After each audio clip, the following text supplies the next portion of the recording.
Bonsoir à toutes et à tous. Voilà, je refais cette vidéo que j'ai ratée dernièrement au sujet de la seconde partie des dons spirituels. Il y a eu effectivement un problème avec la musique de fond. Beaucoup d'entre vous se sont plaints, à juste titre d'ailleurs, je reconnais. Mais vous savez, je ne suis pas un professionnel des vidéos. J'ai le matériel que j'ai, c'est-à-dire très basique, très succinct, et donc mon manque de, de professionnalisme, de compétences dans ce domaine fait que j'ai mal dosé effectivement la musique, j'ai cru bien faire. Bon, à mon corps défendant, je reconnais qu'effectivement, c'était pas une bonne idée. Donc, par conséquent, j'ai décidé de détruire cette vidéo, et je vais donc la refaire, cette fois-ci sans musique, de façon à ce que vous puissiez bien comprendre tout ce que je vais vous dire donc au sujet de la suite et fin des dons spirituels. Alors je vous rappelle que ce n'est qu'un résumé. Les dons spirituels, ça pourrait prendre plusieurs heures de cours, mais je n'ai pas l'intention de prolonger trop sur ce sujet-là. Non pas que ce soit pas important, mais je pense que chacun d'entre vous peut faire aussi ses recherches personnelles sur le sujet. Ce que je vous donne ici, c'est un résumé un peu élargi pour que vous ayez une compréhension de base touchant donc aux dons spirituels qui, je vous le rappelle, sont donnés par Dieu à ceux qui le demandent. Dieu n'oblige personne à avoir de dons spirituels, bien entendu, de même que Dieu n'oblige personne à être sauvé. Le salut, c'est un désir personnel, un désir de se rapprocher de Dieu, un désir de croire en Jésus-Christ et d'échapper à une vie de péché, à une vie promise à la mort et à la destruction éternelle. Donc je vais vous relire en préambule ce passage de 1 Corinthiens qui parle précisément très bien de ce que sont les dons spirituels. En 1 Corinthiens 12, à partir du premier verset jusqu'au verset 11, je vous lis cela tout de suite. « Pour ce qui concerne les dons spirituels, je ne veux pas, frères, que vous soyez dans l'ignorance. Vous savez que lorsque vous étiez païens, vous vous laissiez entraîner vers les idoles muettes selon que vous étiez conduits. C'est pourquoi je vous déclare que nul, s'il parle par l'Esprit de Dieu, ne dit Jésus est anathème, et que nul ne peut dire Jésus est le Seigneur, si ce n'est par le Saint-Esprit. Il y a diversité de dons, mais le même Esprit. C'est important, il n'y a qu'un seul Esprit, l'Esprit Saint, le Saint-Esprit, mais qui peut se manifester de façon différente. Diversité de ministères, mais le même Seigneur. Diversité d'opérations, mais le même Dieu qui opère tout en tous. Or, à chacun, la manifestation de l'Esprit est donnée pour l'utilité commune. En effet, à l'un est donné par l'Esprit une parole de sagesse, à un autre une parole de connaissance, selon le même Esprit. Ça, c'est le premier groupe que nous avons déjà étudié. Ensuite, un autre la foi par le même esprit, à un autre le don des guérisons par le même esprit, à un autre le don d'opérer des miracles. Ça, c'est le second groupe que nous allons traiter aujourd'hui. À un autre la prophétie, à un autre le discernement des esprits, à un autre la diversité des langues, à un autre l'interprétation des langues. Alors, les dons des langues, c'est le troisième groupe des dons spirituels. Un seul et même esprit opère toutes ces choses, les distribuant à chacun en particulier comme il veut. Dieu est souverain, Dieu donne ce qu'il veut à qui il veut, bien entendu. Si on n'en fait pas la demande, évidemment, Dieu ne va pas nous accorder quoi que ce soit. Dieu nous laisse libres de choisir ce que nous voulons pour nos propres vies. Mais ce que je voudrais aussi rappeler, c'est que ces dons spirituels sont attribués par le Seigneur pour l'utilité commune, et non pas pour un usage égoïste et personnel. C'est pour l'unité du corps de Christ, pour l'unité de l'Église, pour l'édification de l'Église. Alors nous avons vu le premier groupe qui sont les dons de révélation avec la parole de sagesse, la parole de connaissance et le discernement des esprits. Je n'y reviens pas.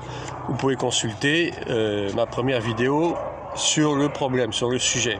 Aujourd'hui, nous abordons le second groupe avec les dons de puissance. J'attends que l'avion passe. Voilà. Le premier don de puissance, c'est le don de foi. Ensuite, nous aurons le don de guérison, et puis en troisième lieu, le don d'opérer des miracles. Et on va voir que guérison et miracle, c'est différent. Donc le don de foi, qu'est-ce que c'est? Eh bien, il ne s'agit pas, bien sûr, de la foi ordinaire que tout le monde a. Et d'ailleurs, même les non-chrétiens ont aussi la foi, d'une certaine manière. Hein. Lorsqu'ils prennent leur voiture le matin pour aller au travail, ils ont la foi que leur voiture va fonctionner. Ça paraît évident. Non, il ne s'agit évidemment pas de cette foi, mais il s'agit d'une foi dont on fait preuve de façon extraordinaire pour des buts précis. Lorsque, par exemple, on est surmonté à un obstacle qui paraît insurmontable, ce que la Bible appelle les montagnes, les obstacles, c'est donc une foi qui précisément déplace les montagnes et qui permet de voir Dieu agir en conséquence et en réponse à notre foi, parce que Dieu honore la foi. Dieu répond toujours à la foi de quelqu'un qui veut la manifester. Alors j'ai relevé deux exemples dans la Bible de ce genre de foi.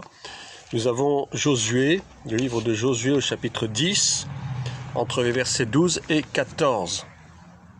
Il s'agit d'un épisode où le peuple d'Israël était en butte avec les Amoréens, était en guerre contre les Amoréens, et donc Josué, qui donc avait été nommé à la suite de Moïse, Josué dirigeait donc le peuple.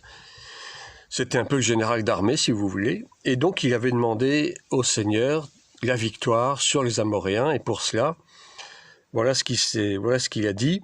Josué parla à l'Éternel le jour où l'Éternel livra les Amoréens aux enfants d'Israël, et il dit en présence d'Israël, « Soleil, arrête-toi sur Gabaon, et toi, lune, sur la vallée d'Aralon, ou d'Ajalon. » Et le soleil s'arrêta, et la lune suspendit sa course. Ce qui veut dire que il y a eu un jour complet, il n'y a pas eu de nuit. Le soleil ne s'est pas couché, le soleil s'est arrêté à sa course, probablement au zénith, c'est-à-dire au point le plus chaud, le point le plus lumineux de la journée.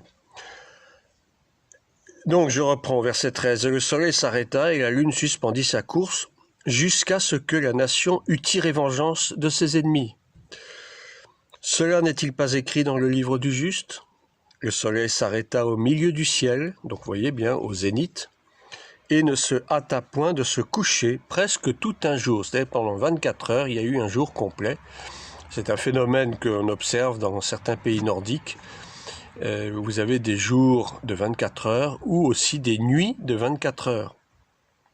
Mais c'est quelque chose qui, en soi, est un phénomène rarissime, assez extraordinaire. Et là, en l'occurrence, ce phénomène s'est produit à la demande de Josué, qui donc a prié par la foi et a demandé au Seigneur d'accomplir ce miracle.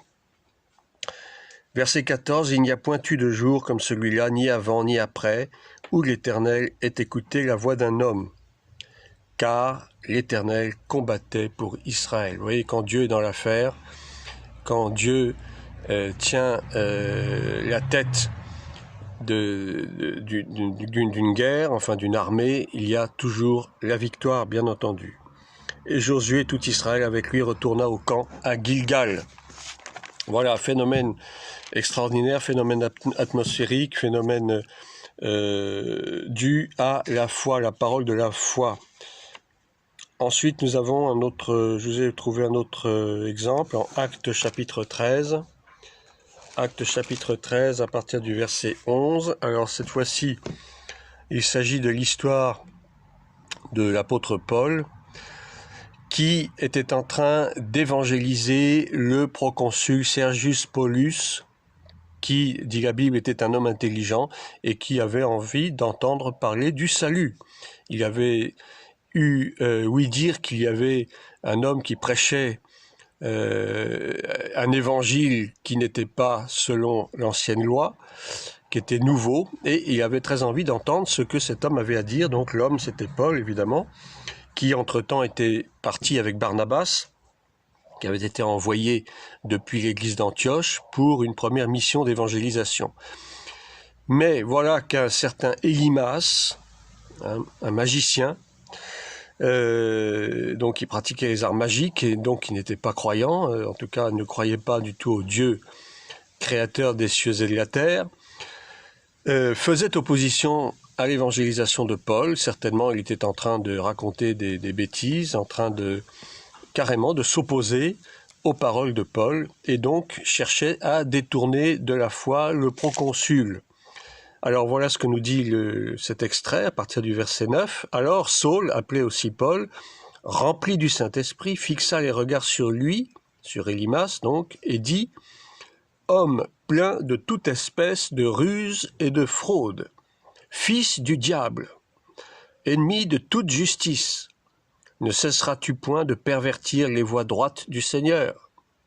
Maintenant voici la main du Seigneur est sur toi, tu seras aveugle, et pour un temps tu ne verras plus le soleil. » Aussitôt l'obscurité et les ténèbres tombèrent sur lui, et il cherchait en tâtonnant des personnes pour le guider. Alors le proconsul, voyant ce qui était arrivé, crut, étant frappé de la doctrine du Seigneur. Vous voyez, il a fallu que Paul accomplisse cet événement extraordinaire, ce miracle, si on peut dire, pour rendre aveugle cet homme, Élymas. Il a fallu donc ce geste pour que le proconsul voit qu'effectivement il y a un Dieu puissant dans les cieux qui accomplit des choses extraordinaires. Et donc ceci l'a conforté dans sa foi. Et bon, la Bible ne le dit pas, mais on dit quand même qu'il était frappé de la doctrine du Seigneur, et certainement on peut penser, du moins on peut espérer pour lui, qu'il a cru jusqu'à la fin de sa vie. Mais il a fallu que cet Élymas vienne faire obstacle pour que Paul puisse manifester la puissance de Dieu et ainsi châtier cet homme qui était en train donc de contrecarrer ce que Paul était en train de dire. Donc vous voyez, ce sont des dons de foi qui sont mis en pratique avec des actes extraordinaires qui défient un peu l'entendement humain. Ensuite, nous avons le don de guérison. Alors, on trouve dans la Bible, évidemment, beaucoup d'exemples de guérison. Je ne vais pas vous les citer, il y en a tellement, des dizaines et des dizaines. Mais il ne s'agit pas à proprement parler de pouvoir surnaturel, mais il s'agit proprement d'un don qui permet cependant de confirmer la parole de Dieu prêchée. Et c'est ce que nous dit Marc 16, verset 20, que je vous lis tout de suite. Marc 16, verset 20. Alors, c'est juste à la fin de l'évangile de Marc, c'est le dernier verset. Le Seigneur, entre-temps, est monté aux cieux, il y a eu la résurrection et l'ascension. Et voici que les apôtres, on dit, verset 20, s'en allèrent prêcher partout. Le Seigneur travaillait avec eux et confirmait la parole par les miracles. Alors, d'autres traductions parlent de guérison. C'est un peu la même chose, mais il y a quand même une différence et on va voir tout à l'heure pourquoi. Confirmer la parole par les miracles qui l'accompagnaient. Donc vous voyez, ici, ce don de guérison ou de miracle est donné après que la parole soit prêchée. C'est donc une confirmation de la parole. Souvent dans nos assemblées, nous avons certains hommes de Dieu qui veulent tout de suite, d'entrée de jeu, accomplir des miracles, délivrer des prophéties, etc., alors que la parole n'a même pas été prêchée. Je crois que c'est une grosse erreur qu'ils font. Il faut d'abord prêcher la parole de Dieu, et ensuite, et seulement ensuite, Dieu va confirmer sa parole, ou non, ça dépend. Ça, c'est la souveraineté de Dieu. Mais si Dieu le souhaite, eh bien, il va confirmer sa parole par des guérisons, par des miracles, par des prodiges, par des délivrances. Donc, ce don de guérison est une confirmation de la parole de Dieu prêchée.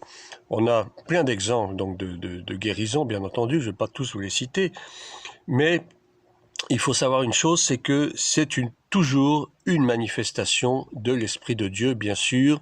Ce ne sont pas des guérisons humaines. Alors vous avez, c'est une parenthèse mais qui est quand même importante, vous avez dans le monde des hommes ou des femmes qui s'intitulent guérisseurs ou thaumaturges, qui ont certains le don de faire ce qu'ils appellent passer le feu. Il y en a qui sont des spécialistes pour les rhumatismes, d'autres qui sont des spécialistes pour les maladies de la peau. Mais il faut savoir que ces dons de guérison ne sont pas d'origine divine pour la plupart. D'ailleurs, très souvent, et j'en ai eu une expérience personnelle il y a fort longtemps, ces hommes ou ces femmes qui soi-disant sont des guérisseurs font toutes sortes de passes magnétiques, ils utilisent des pendules, ils utilisent des tas d'objets, de l'eau soi-disant bénite. Ils ont souvent dans leur bureau des tas d'images idolâtres, la Vierge Marie, de je ne sais quoi, des croix. Et donc, ils vous font des passes magnétiques, soi-disant pour enlever le mal. Certains sont guéris, effectivement, mais il faut savoir que ce sont des guérisons qui ne sont pas définitives. Hein. C'est pas du tout définitif, et tôt ou tard, ces personnes soit souffriront de la même maladie qui reviendra en force, et même parfois pire. Et même parfois pire, d'autres maladies vont se greffer parce que ces soi-disant guérisseurs opèrent par l'influence d'esprits mauvais, d'esprits démoniaques. Et il ne faut absolument pas faire confiance à ces gens. Si vous êtes chrétien, vous devez croire en la guérison divine. Vous pouvez imposer les mains aux malades, les oindre d'huile, si nécessaire, parce que ça fait partie de ce que la Bible commande. Mais en aucun cas, vous ne devez aller faire allégeance à ces personnes qui ne sont pas de Dieu. Donc, c'est une manifestation de l'intervention divine, de l'intervention de l'Esprit. Troisième, nous avons le don d'opérer des miracles.